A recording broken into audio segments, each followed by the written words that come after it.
across the South Coast, live from Solent University. You're listening to Solent Sports News. Good afternoon, it's 2 o'clock. I'm Chloe Jones and these are your Solent Sports News headlines. Marianne Spacey Cale will manage tomorrow night's South Coast derby as Southampton host Portsmouth at St Mary's. Her last derby match in charge resulted in promotion to the Championship in 2022.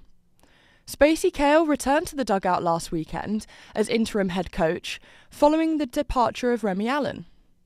Saints women media relations lead Ellen Rouse and defender Paige Peake are happy to see women's football once again in the spotlight.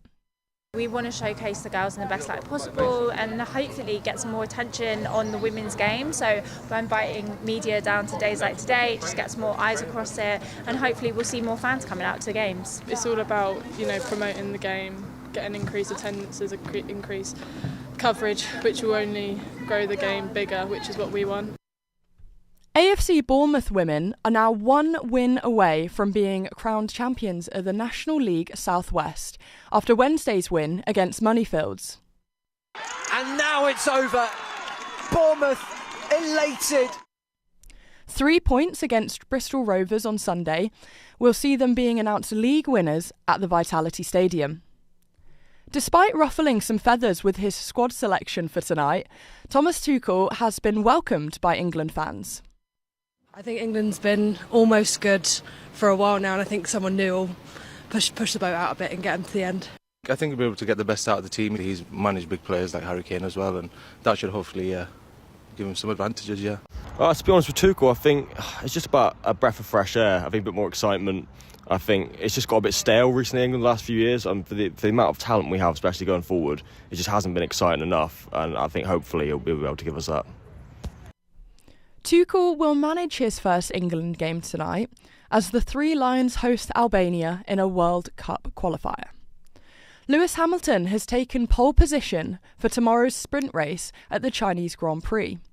Ferrari's new racing driver beat defending champion Max Verstappen by 0.018 seconds, also breaking Sebastian Vettel's current qualifying record at Shanghai, which was 1 minute 31. Lily Ives Campion and Mia Venner are set to make their first test starts for England in this weekend's Women's Six Nations tie with Italy.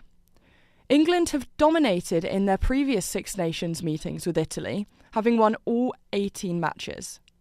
England enter this year's Six Nations as consecutive winners since 2019. The International Olympic Committee has elected its first ever female president. Her first Olympics as president will be in the Milan Cortina Winter Games in 2026. Boxing will remain an Olympic sport after the IOC voted for it to be included in the 2028 Games in LA. A new body called World Boxing will take over the running of the sport after the International Boxing Association had its status stripped. The CEO of GB Boxing, Matt Holt, thinks it's fantastic that amateurs will continue to have the platform the Olympics provide. I think the most important thing today is to focus on the boxers. We wanted to make sure that Olympic dream remained alive for any boxer, wherever they come from, male or female. It's just fantastic news for every single boxer around the globe. That's all from us for this hour. We'll be back at 3. Remember, you can keep up to date 24 hours a day on our website, solentsportsnews.com.